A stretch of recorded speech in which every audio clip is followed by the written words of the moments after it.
What's going on YouTube? Listen up, young elder gang. This is Connor at you with another banger. Please make sure you like, subscribe and share this video, fam.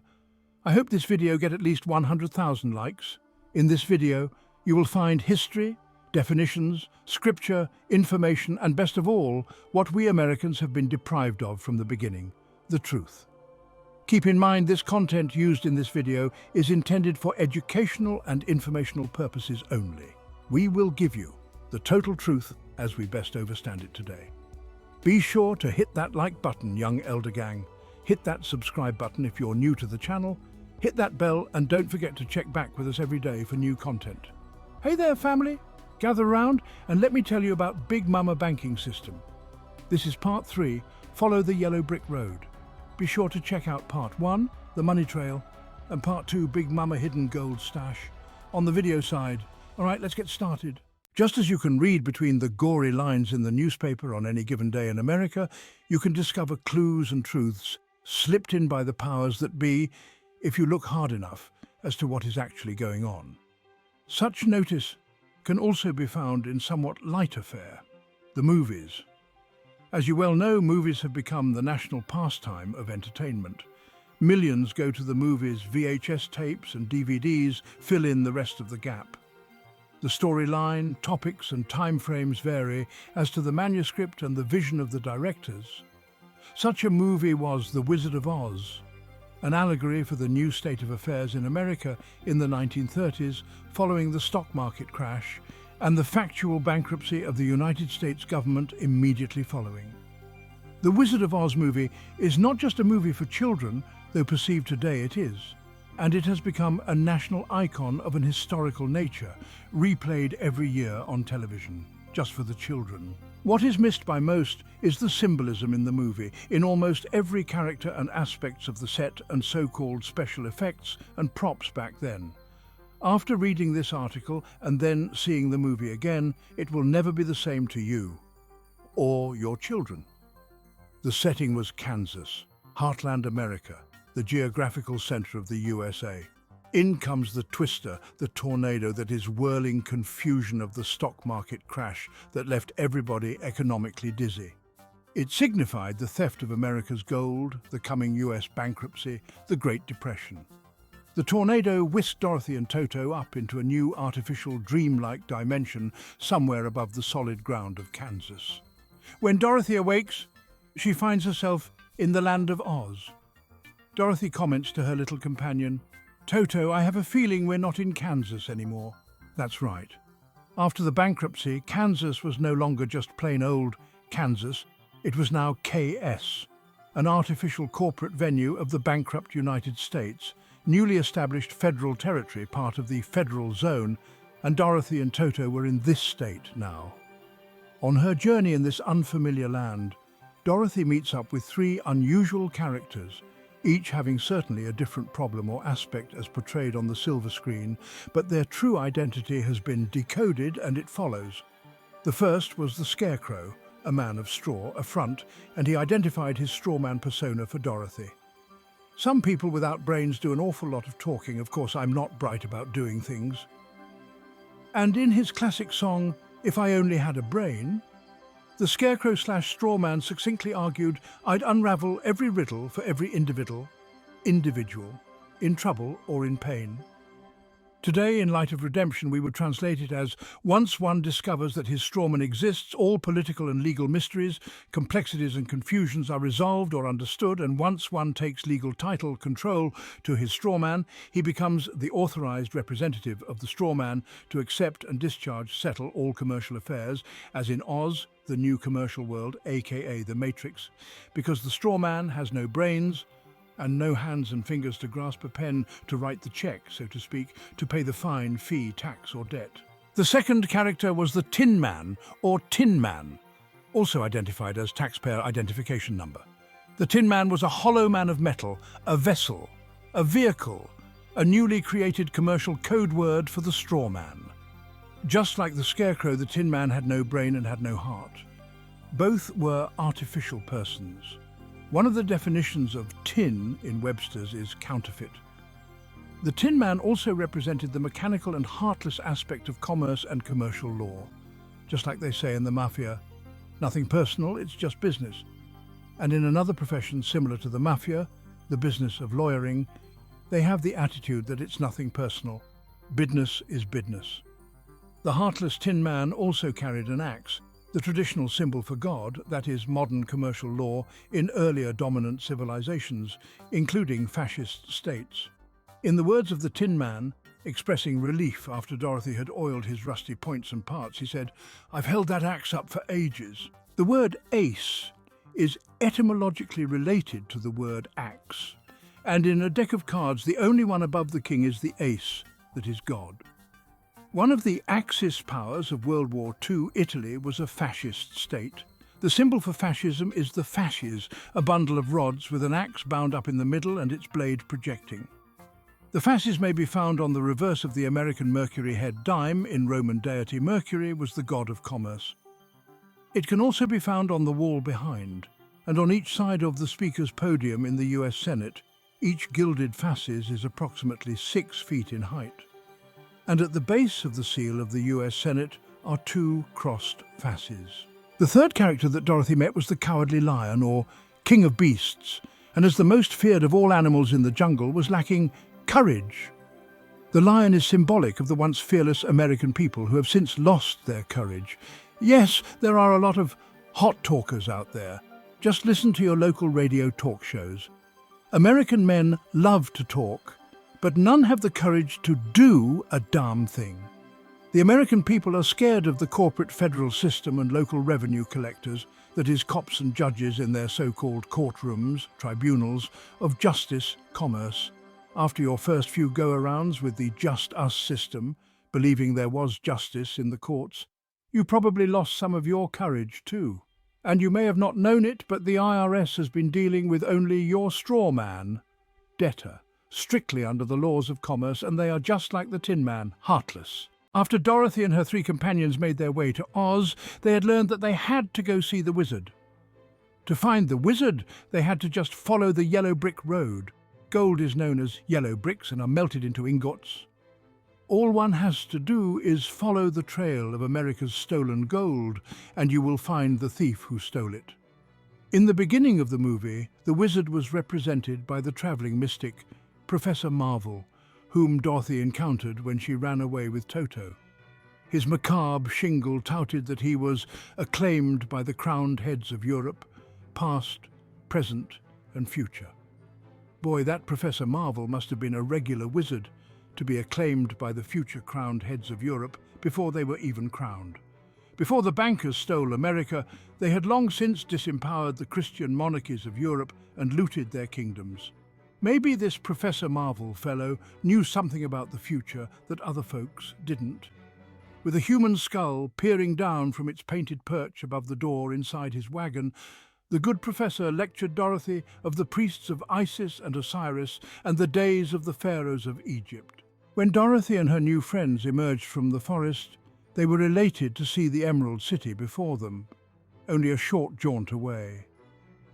Then came the Wicked Witch of the West, desperate for the ruby slippers that Dorothy was wearing, as they held special powers. A significant point here is that in the original book, The Wonderful Wizard of Oz, published in 1900, 39 years earlier, the slippers were not red but silver. In the first cut of the movie, the slippers were silver but were changed to red to be more colourful. At the time the book was written, America still had all its gold and silver. The value of 1 ounce of gold was set at 15 ounces of silver, with silver being the more plentiful of the 2 metals, and generally known as poor man's gold. Just as the silver slippers carried Dorothy, America's stockpile of silver and gold, backing the currency, carried the country to a position of preeminence throughout the world at that time. But, as mentioned when the movie came out in 1939, the slippers were not silver, but red. Between 1916 and 1933, most of America's gold was rounded up by the privately owned Federal Reserve banks and shipped off to the Fed owners in England and Germany. The reason for this was that Federal Reserve notes could be redeemed in gold, and the use of Federal Reserve notes carried an interest penalty that could only be paid in gold. The American people were defrauded into trading their gold for worthless paper with green ink on it. Our previous currency, United States notes, carried no such interest requirements, but such was the bargain that came with the Federal Reserve notes. The reason JFK was murdered was because he was reissuing United States notes, interest-free. Go to any coin store and see or buy a 1963 US, not Federal Reserve note. When the bankruptcy was declared in 1933, Americans were required, misdirected, to turn in all gold coin, gold bullion, and gold certificates by May 1 asterisk, known as May Day, the birthday of communism in Bavaria in 1776, the birthday of the IRS, and celebrated worldwide as the International Workers' Holiday, a holy day to the wizard and his tribe. Talking to people who were alive at that time, you may find out that the general sentiment towards such thievery bordered on a second revolution. Maybe it was just too much of a clue, or too much salt in the wound, for Dorothy to be skipping down the yellow brick road in a pair of silver slippers, so that, for whatever reason, a colour less likely to annoy or provoke was selected, 1E red. With regard to the choice of ruby, or red-coloured slippers, red's primary significance, at least on documents and the like, is that it is the colour of blood, as in flesh and blood, and symbolises a living, breathing man or woman that is non-corporate/non-artificial. The colour red could also have been chosen for the related tie to the international banking Federal Reserve founder, the Rothschilds, aka Red Shield family. It does signify private as opposed to public. Your new Social Security card has a red serial number on the reverse, signifying the private side asterisk bond/account attached to the public side of your strawman's Social Security account. For postal employees, red sticker registered mail means personal accountability, private. All other mail carries limited liability, public.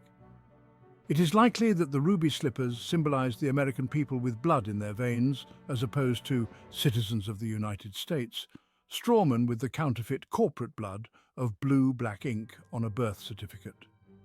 No matter their colour in the movie, the Wicked Witch of the West wanted those slippers at any cost and had to move fast before Dorothy and her crew could make it to the Emerald City. The witch's tactic was to cover the countryside with poppy flowers, or poppies, the source of heroin, opium and morphine, symbolically drugging them, the American people, into unconsciousness, and then just waltz in and snatch the slippers.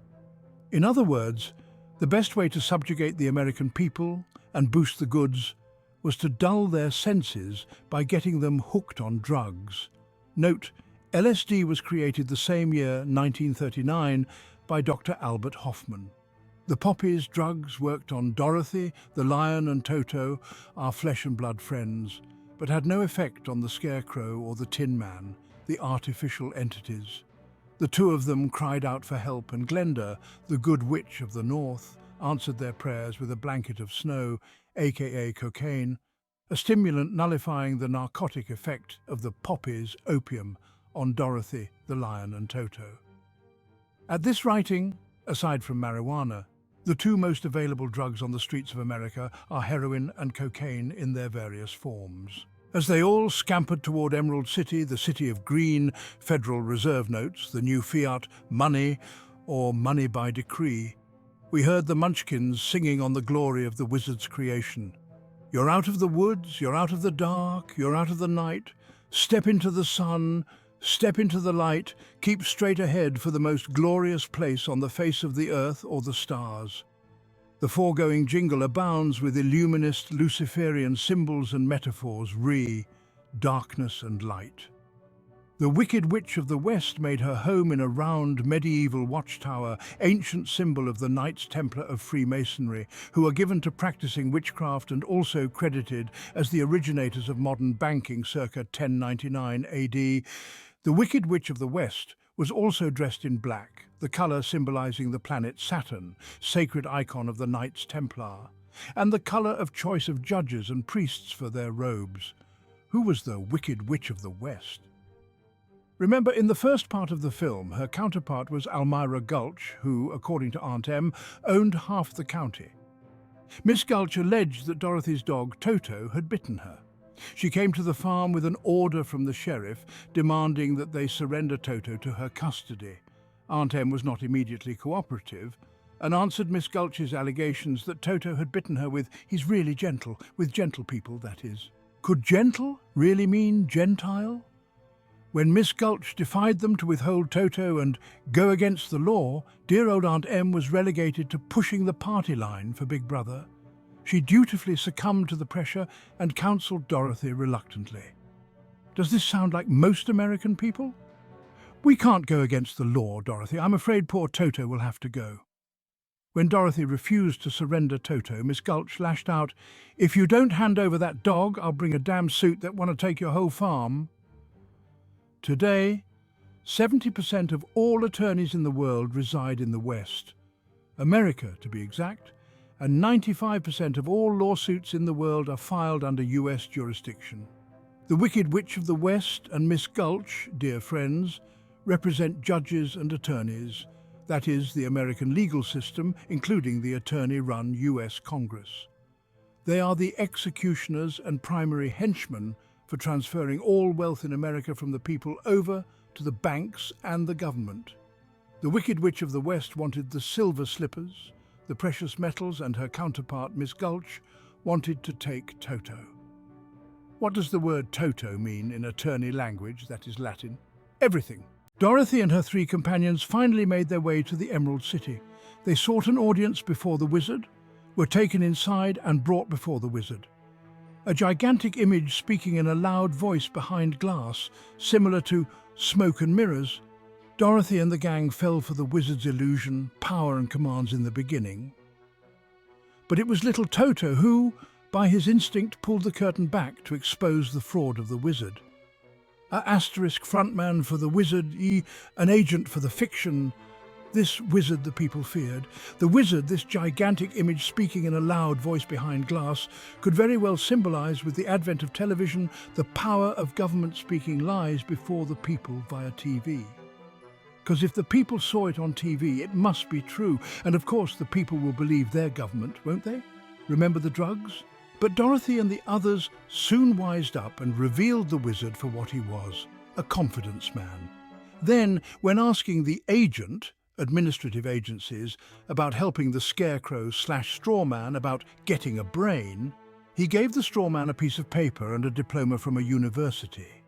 The wizard also cited the land of e pluribus unum, which is Latin for one out of many, that is, converting the many into one new world order, or novus ordo seclorum, a Latin phrase placed on the American $1 bill shortly after the bankruptcy.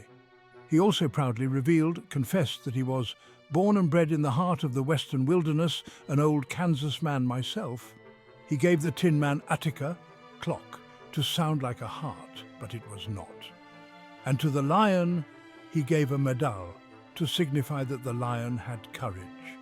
These all, of course, were mere trinkets in the land of Oz, a fictional world, of course. The bankers did pretty well in Europe, but, as the wizard pointed out, they made a killing in the western wilderness, that is America, with the theft of American gold, labor and property.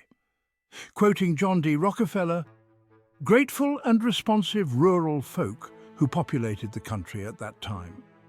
When Dorothy asked Glenda, the Good Witch of the North, representing honesty, good faith and Christianity, for help in getting back to Kansas, Glenda replied, "You don't need to be helped. You've always had the power to go back to Kansas. Just click your heels together 3 times, 3 days, truth in lending, and say, 'There's no place like home.' Translation, you've always had the right and power to reclaim your sovereignty. You just forgot, or were never taught, that you or the American people have such power." The Oregon Bill of Rights says the people have all power. Since the people are the true sovereign power, then it is only necessary to wake from the dumbed-down, drug-like effect the powers that be have over you and the American people as to that power and position, and then exercise it. The actual reclaiming of your sovereignty, the remedy in today's bankrupt commercial world, is a process including a UCC-1 form to the Secretary of State and a chargeback invoice with bill of exchange to the Secretary of the Treasury US, wherein you can take commercial control of your strawman with a TIN number and charge up your UCC contract trust account so that you can discharge the debts of your debtor.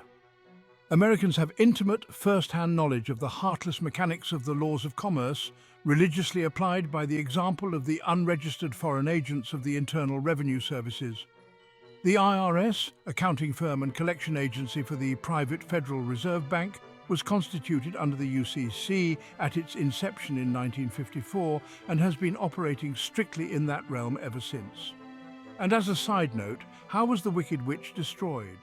By accident, a bucket of water, the true substance of all things, good and healthy, simple water, H2O, destroyed the evil, just like the O in ozone destroys virus and bacteria cancer, did the oxygen in the water destroy the evil witch. You may have wondered what the meaning is behind the words in the title, The Wizard of Oz. Look them up in a dictionary. Like almost everything else, it's right out there in the open for you to see if you will just look closely enough. One definition of wizard is a very clever or skillful person. OZ is an abbreviation of onza, O-N-Z-A, the Italian word for ounce or ounces, the unit of measurement of gold, silver and other precious metals. No matter how large the quantity of gold or silver being discussed, the amount is always expressed in ounces. For example, rather than hundreds of tons of gold, it's so many million ounces of gold. As attested by the factual history of this country, the Wizard of Oz was the Wizard of Ounces. And who took the gold that backed the America's money? Why, the bankers and the lawyers working for the foreign principals, the private Federal Reserve, constituting the 20 Class A stockholders, being mostly private bankers, all orchestrated and greased by politicians then and still today. Only because it is not the mindset of politicians today to correct the matter and put full and absolute power over the control, creation, minting and putting into circulation of United States money backed by gold, substance value. What everyone has to understand is that as things are today, the commercial system as in place is better for everyone, just as long as everyone understands the program. Maybe the Wizard of Oz back then was the introduction to the program as to the monetary condition and changes in American. It just appears that no one told gave full disclosure to the American people, not only of the change, but how to operate in this new commercial world where all the real value was removed and all that was put in its place was commercial paper. Everything worked out for Dorothy, that is, the American people. In the end, she made it home. Meaning there is remedy in law. It's there. It was just encoded and disguised and camouflaged. Fortunately, the code has been cracked and there is a way home, just like in the movie. Like Dorothy said, there's no place like home, and there isn't. There's nothing like sovereignty for a sovereign people. We have commercial remedy in the redemption process. Will you continue to be conned by the confidence men and believe the wizard's words coming out from that box of smoke and mirrors called the TV? Or will you wise up like Dorothy did and look behind the scenes to recognize the scheme? Will you rise above the occasion and obtain the knowledge to become a secured party creditor, private banker and sovereign to take your place among others who are above the government, instead of being that debtor slave on the plantation living your life in debt and servitude? It's your choice. Dorothy did it a long time ago to show the American people, and maybe the children, the way, how to do it and that it can be done. Now go rent or buy the movie and see it again for the first time with your eyes wide open. For all intents and purposes, there are only debtors or creditors in America. No law, only the law of contracts and agreements and commercial paper. Asterisk. Follow the yellow brick road. Follow the yellow brick road. Follow the money trail.